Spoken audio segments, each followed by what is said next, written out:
बाबा जी और हजूर महाराज जी की प्यारी सात संगत जी, आप सभी को प्रेम भरी राधा स्वामी जी। सात संगत जी, आज बाबा जी महाराज जी ने परोर सत्संग घर में संगत को दर्शन दिए और सवाल जवाब का सेशन भी रखा जी। सात संगत जी, आज 1 अप्रैल को बाबा जी महाराज जी परोर सत्संग घर पहुंचे। वहां लगभग 40 से 45 हजार के आसपास बाबा जी महाराज जी के दर्शन करने संगत पहुंची हुई थी। साथ संगत जी, आज बाबा जी महाराज जी और हुजूर जी ने संगत को बहुत ही प्रेम प्यार से दर्शन दिए और बाबा जी महाराज जी ने संगत के साथ सवाल जवाब भी किए जी। साथ संगत जी, आप जी के चरणों में विनती है, आप वीडियो में अंत तक जरूर बने रहिएगा और बाबा जी महाराज जी के जो सवाल जवाब हुए उनका आनंद लेकर अंत में कमेंट बॉक्स में राधा स्वामी जरूर लिखिएगा। तो चलिए हम चलते हैं सवाल जवाब की ओर। सासंग जी, आज किसी ने सवाल किया, बाबा जी महाराज जी भजन सिमरन को प्रसन्न मन से किस तरह से कर सकते हैं? हम क्या करें कि हमारा मन भजन सिमरन में लग जाए? सासंग जी, बाबा जी महाराज जी फरमाते हैं, देखो भाई, मन को हमें लगाना है। हजूर महाराज जी हमेशा किया करते थे कि मन लगे ना लगे, फिर भी हमें भजन सिमरन में जरूर बैठना है। इसे ड्यूटी समझकर बैठे, फर्ज समझकर बैठे, या फिर अपना स्वयं का हमें यह लाभ समझकर बैठे, लेकिन बैठना जरूर है। यानी कि हमें भजन सिमरन में समय जरूर देना है। इसके बाद किसी ने बाबा जी महाराज जी से अगला सवाल पूछा। उन्होंने कहा, बाबा जी, मुझे 1996 में आप जी से नामदान की बख्शिश हुई थी। उस समय मेरे ध्यान में हजूर महाराज जी का स्वरूप हमेशा आता रहता था और आपका भी स्वरूप आता था, लेकिन अब मेरे ध्यान में आपके 2 स्वरूप और हजूर महाराज जी का एक स्वरूप आता है। जब मैं भजन सुमरन की सेवा करता हूँ तो आपके वर्तमान जो स्वरूप है उसके साथ साथ हजूर महाराज जी और आपका सबसे पहला वाला स्वरूप, यानी कि जब आप 1990 के दशक में जैसे दिखते थे, उस स्वरूप का ध्यान आता रहता है। ऐसे में बाबा जी महाराज जी, जो मेरा मन है वह उलझ जाता है, मैं परेशान हो जाता हूँ कि आखिर में मुझे किस स्वरूप का दर्शन करना है और मेरा जो सिमरन है वह हो नहीं पाता। आप समझाइए। बाबा जी महाराज जी ने बड़े ही प्रेम प्यार से मुस्कुराते हुए उन्हें समझाया, देखो बेटा, ध्यान का आना हमारे बस की बात तो है ही नहीं।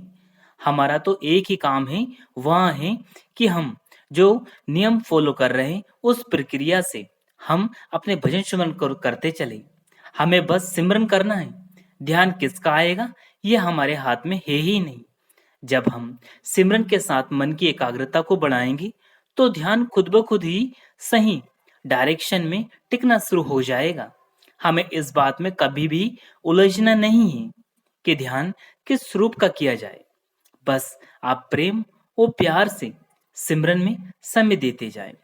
बाकी सब आपे आप होता चला जाएगा। आप फिक्र ना करें, सब मालिक पर छोड़ दे।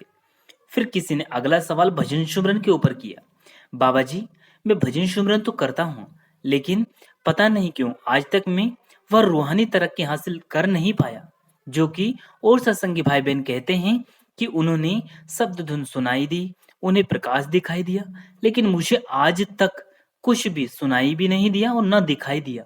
बाबा जी, मेरी जिंदगी में वह पल कब आएंगे? बाबा जी ने मुस्कुराते हुए कहा, देखो बेटा, हमारे हाथ में सिर्फ मेहनत करनी है। मालिक के हुक्म में रहकर आप भजन सिमरन की सेवा करते चले जाएं। मालिक जब समय होगा सब कुछ बख्शिश होगी, बस मेहनत में कमी नहीं रखनी। अगला सवाल किसी ने बाबा जी से कहा, बाबा जी, मैं बहुत ही परेशान रहती हूँ। बाबा जी, मैं पूरी जिंदगी भजन सिमरन नहीं कर पाई। मेरे हस्बैंड का देहांत तो हो गया था। उस समय मेरे बच्चे बहुत छोटे थे। बाहर के काम मुझे ही करने पड़ते थे और घर की सारी जिम्मेवारी भी मुझी पर थी और कोई घर में नहीं था जो इन जिम्मेवारियों को उठा सके। बाबा जी, लेकिन आपकी दया मेहर से सब कुछ ठीक चल रहा है।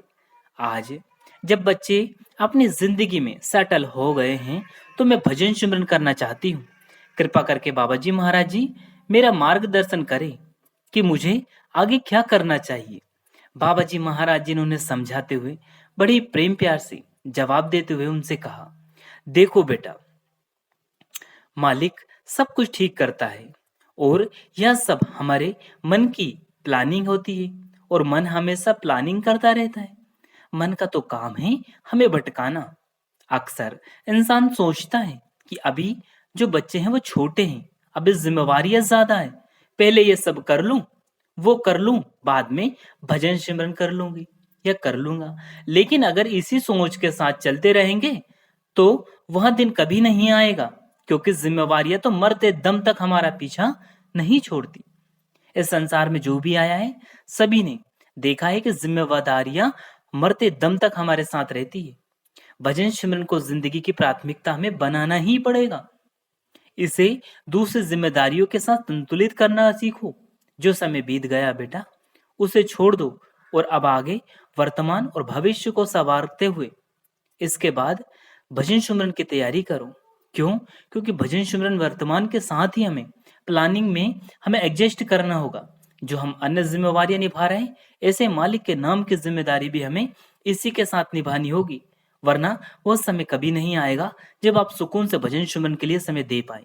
क्योंकि जो जिम्मेदारियां फर्ज हैं वह हम जिंदगी भर साथ चलेंगे। इसलिए आप भजन सिमरन को प्राथमिकता दे, प्राइमरी दे, तभी जाके आप आगे बढ़ पाएंगे। इसके बाद किसी ने अगला सवाल कहा, बाबा जी मैं बस एक ही अरदास करती हूँ कि बस इतनी दया मेहर कर देना कि मेरा मन भजन सिमरन में हमेशा लगा रहे, मेरा ध्यान हमेशा भजन सिमरन पर टिक जाए। बाबा जी थोड़ा मुस्कुराए और मुस्कुराते हुए बोले, देखो बेटा यह तो आपको ही करना पड़ेगा, मन आपका है, मेरा तो नहीं। तो मैं कैसे आपके मन को टिका सकता हूँ, कैसे एकाग्र कर सकता हूँ? मैं इसमें आपकी कोई मदद नहीं कर सकता बेटा। देखो गुरु का काम झूठी दिलासा, झूठी तसल्ली देना नहीं होता। गुरु कभी ऐसा नहीं करता कि एक भ्रम से निकलकर दूसरे भ्रम में डाल दे। बेटा मेहनत आपको ही करनी पड़ेगी। मेरे लिए तो बड़ा आसान है कह देना कि मैं सब देख लूंगा, लेकिन ऐसा होने वाला नहीं है। क्यों? क्योंकि जब कल को किसी को पकड़ोगे इसके तो कौन जवाबदार है? जो कहेगा वही तो जवाबदार है ना। संगत जी फिर इसके बाद किसी ने अगला सवाल बाबा जी से किया, बाबा जी हम खुद की पहचान कैसे कर सकते हैं? यानी कि हु आर यू, मैं कौन हूं, मुझे कैसे पता लगेगा?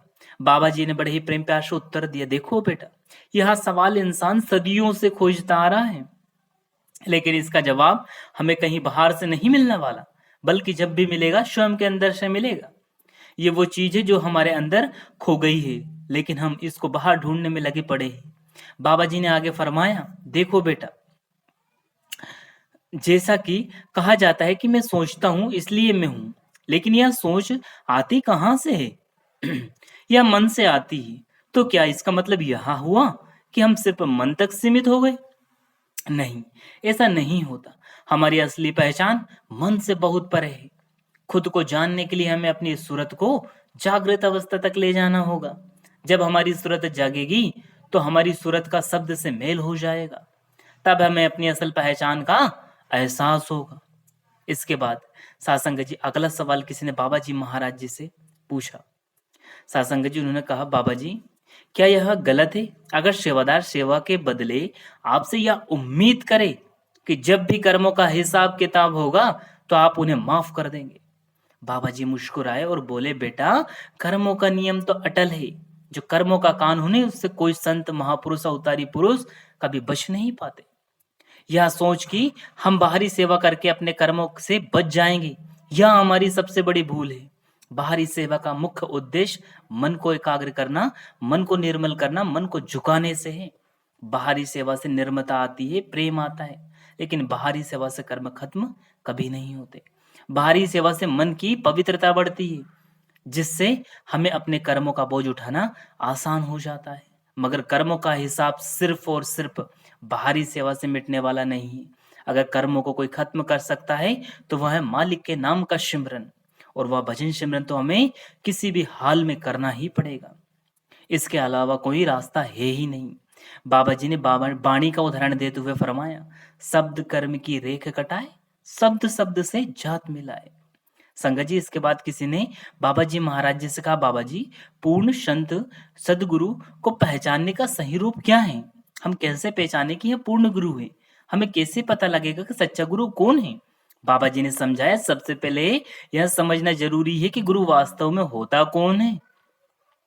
हम अक्सर देखते हैं, हम उसी गुरु मान लेते हैं जो हमें कुछ सिखा देता है।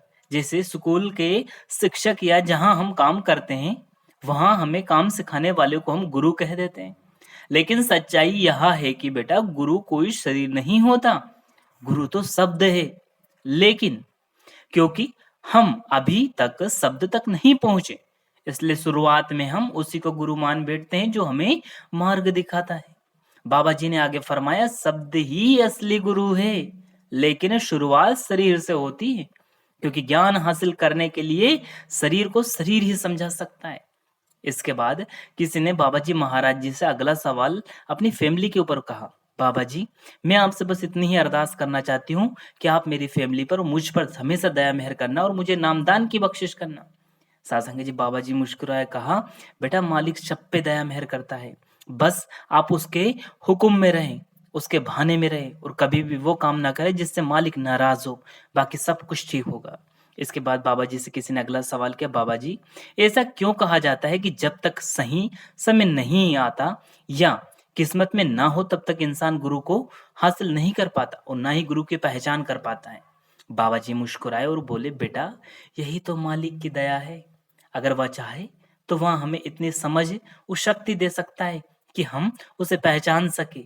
लेकिन अगर वह ना चाहे तो हम सारी जिंदगी उसके पास रहकर भी उसे पहचान नहीं पाते।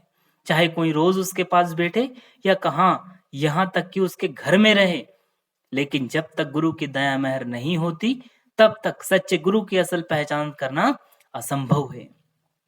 बहुत से लोग इस संसार में आते हैं और बिना गुरु धारण किए चले जाते हैं। बहुत से लोग ऐसे होते हैं जो गुरु तक अपने आप खींचे चले जाते हैं।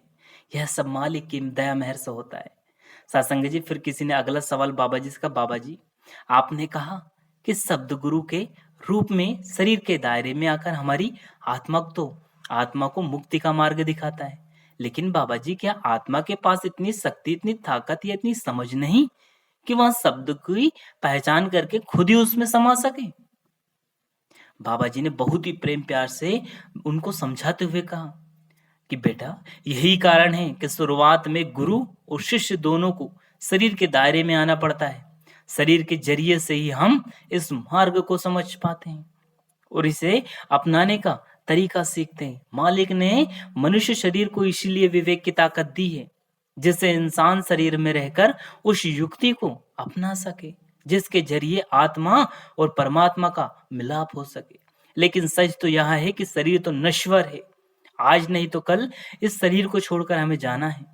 लेकिन जब तक इसी शरीर में रहते हुए भजन बंदगी करते हैं तो हमारी आत्मा यानी कि हमारी सूरत उस परमपिता परमात्मा की अंश आध्यात्मिक यात्रा पर आगे बढ़ती है और एक दिन उस परमपिता परमात्मा, उस मालिक में जाकर समा जाती है। इंसानी शरीर ही वो दरवाजा है जो हमें यहाँ से आजाद करवा सकता है। इसके बाद किसी ने अगला सवाल बाबा जी से कहा, बाबा जी, आज मैं जब यहाँ आई तो मेरे मन में बस एक ही सवाल था कि बाबा जी महाराज जी, इतनी दया करना कि मुझे सवाल जवाब का मौका मिल जाए। बाबा जी देखो, आपने दया करी और आज मेरी पर्ची खुल गई। आपका बहुत बहुत शुक्रिया। वैसे मेरा सवाल नहीं, बस मैं आपका थैंक यू करने आई हूँ।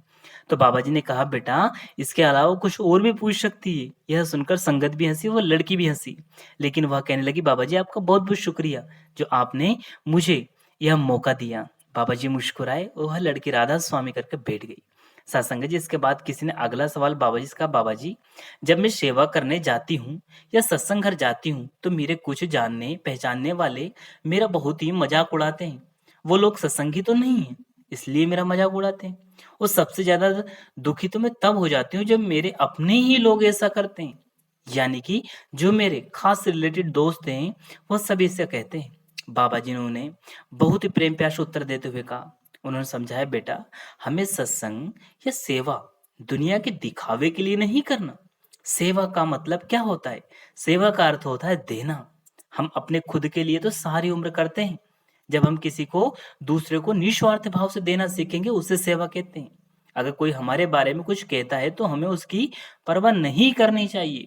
दुनिया हमेशा दूसरों के बारे में उंगली उठाती आई है। दुनिया कभी भी किसी के बारे में चुप नहीं बैठ सकती, चाहे आप अच्छा करें या फिर बुरा। लोगों का काम है कहना, वो कहते हैं। लोग ने तो संतों महापुरुषों तक को नहीं छोड़ा। बाबा जी ने आगे समझाया, अगर हमारा रास्ता सही है तो फिर फिक्र वाली कोई बात है ही नहीं। हमें यह नहीं सोचना चाहिए कि कोई हमारे बारे में क्या सोचता है। अगर हम सही हैं तो हमें आगे बढ़ते जाना चाहिए।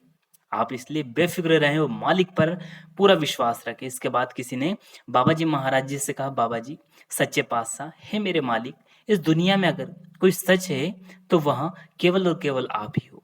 बाकी सब कुछ तो मुझे मिथ्या लगता है, झूठा लगता है। आपसे मांगू भी तो क्या मांगू मेरे मालिका, बस आपसे एक ही अरदास है, आप वादा कर दीजिएगा कि आप मुझे वह अपने 60 जो आप मुझे मतलब वो भावुक होते, उन्होंने बहुत ही प्रेम प्यार से कहा, बाबा जी आप बस मुझसे वादा करिए कि आप मुझे साथ लेकर जाएंगे, यानी कि अंत समय जब भी मेरा वक्त आए मुझे आप ही लेने आएंगे। सत्संग जी बाबा जी महाराज जी थोड़ा मुस्कुराए और प्रेम प्यार से बोले, देखो बेटा, जब मालिक ने हमें इंसान का जन्म दिया है ना, जब मालिक ने हमें इंसान का जन्म दिया है ना, तो वह हमारी क्षमता को देखकर दिया है। हम क्या कर सकते हैं, हम क्या पा सकते हैं। मालिक ने हमें जिम्मेवारी दी है क्योंकि उनने हम पर विश्वास किया है कि हम इसे निभा सकेंगे। और मालिक ने फिर हमारे ऊपर एक और दया मेहर कर दी कि हमें सच्चा संत महात्मा से मिला दिया और हमें नामदान की बख्शिश करके उस नाम से जोड़ दिया। नामदान का मतलब हमारे लिए एक तरह से पासपोर्ट की तरह हो गया है। लेकिन अब आगे जो सफर करना है बेटा, वो सफर तो हमें स्वयं को ही तय करना होगा। हमें मेहनत हमें स्वयं को करनी होगी। बाबा जी ने उन्हें समझाते हुए बहुत ही प्यारी सलाह दी कि बस भरोसा रखो और सब कुछ मालिक पर छोड़ दो, मालिक आपे आप पार लगाएगा। फिर इसके बाद किसी ने अगला सवाल कहा कि बाबा जी मेरी जो जिंदगी है उसमें बहुत दुख तकलीफ है, मैं बहुत परेशान हूँ। क्या वे हमारी जो किस्मत है, हमारे जो कर्म है उनके कारण आती हैं? बाबा जी ने समझाया, नहीं बेटा, दुख हमारी चाहतों के कारण आते हैं। बेटा इंसान आज सबसे ज्यादा इसलिए दुखी है क्योंकि उसकी इच्छाएं बहुत ज्यादा हो गई। वह दूसरों को देखकर तुलना करता है, मन में नई नई चाहतें पैदा करता है, हर दिन की नई नई ख्वाहिशें आती है। इंसान चाहता है कि जो चीज दूसरों के पास है वह मेरे पास भी होनी चाहिए। और जब वे चाहत पूरी नहीं होती तो इंसान परेशान हो जाता है, निराश हो जाता है, दुखी हो जाता है। बेटा जो मालिक ने हमें कुछ भी दिया है हम उसकी कदर नहीं करते, बल्कि दूसरों की चीजों को देखकर दुखी हो जाते हैं। इंसान सोचता है उसके पास ये है लेकिन मेरे पास नहीं। सत्संग जी बाबा जी महाराज जी आगे फरमाते हैं, और अगर वह चीज मिल भी जाए तो भी उपयोग की नहीं होती, क्योंकि हम उनकी तुलना दूसरों से करने लग जाते हैं। बाबा जी आगे फरमाते हैं, जितना हमारी किस्मत में है बेटा वह पहले से तय है। आगे बाबा जी ने समझा, इसलिए बेटा जो मालिक ने दिया है उसी में हमें खुश रहना चाहिए। मालिक ने हमें पहले ही हमारी औकात से ज्यादा दे दिया है, बस अब हमें चाहिए कि उसकी कद्र करें और मालिक की असल पहचान करके हम उनके स्वरूप में समा जाएं। सत्संग जी इसके बाद किसी ने अगला सवाल बाबा जी से किया, बाबा जी मुझे नामदान मिले लगभग 5 साल हो गए, लेकिन मैं जब भजन सुमन पर बैठता हूँ तो मेरा मन बिल्कुल नहीं लगता, मैं क्या करूं। बाबा जी महाराज जी मुस्कुराए और कहा, देखो बेटा, बाबे कुछ नहीं करेगा, मन तो हमें ही लगाना होगा। जब तक हम भजन सुमरन की सेवा नहीं करेंगे तब तक कुछ हासिल होने वाला नहीं है। अगर असल में देखें तो सब कुछ भजन सुमरन ही है, इसके अलावा कुछ भी नहीं। तो आप ड्यूटी समझ कर बैठे, फर्ज समझ कर बैठे, लेकिन बैठे जरूर। साथ संगत जी तो यहाँ परोर 1 अप्रैल के बाबा जी महाराज जी कुछ लेटेस्ट सवाल जवाब थे जो बाबा जी महाराज जी ने परोर सत्संग घर में संगत के साथ किए। आज का परोर सत्संग घर का माहौल बहुत ही सुंदर था और संगत भी बहुत आई हुई थी। सभी बाबा जी महाराज जी और हुजूर महाराज जी के दर्शन पाकर बहुत ही खुश थे। तो सत्संग जी यह वीडियो आप जी को कैसा लगा? अगर वीडियो पसंद आया हो तो वीडियो को लाइक करें, शेयर करें, कमेंट बॉक्स में राधा स्वामी लिखकर भजन सिमरन का सफर यूट्यूब चैनल को जरूर से सब्सक्राइब कर ले और बेल आइकन को ऑल पे प्रेस कर दे, जिससे कि आपको ऐसी वीडियो मिल सके जी। अंत में आप सभी को प्रेम भरी राधा स्वामी जी संगत जी के चरणों में एक विनती है जी कि आप जी वीडियो को शेयर जरूर करें और कमेंट बॉक्स में राधा स्वामी लिखना बिल्कुल ना भूलें। फिर मिलेंगे आपसे किसी और वीडियो में, तब तक आप जी अपना और अपनों का ध्यान रखें। दोनों हाथ जोड़कर अंत में प्रेम भरी राधा स्वामी जी। शुक्रिया, टेक केयर, धन्यवाद।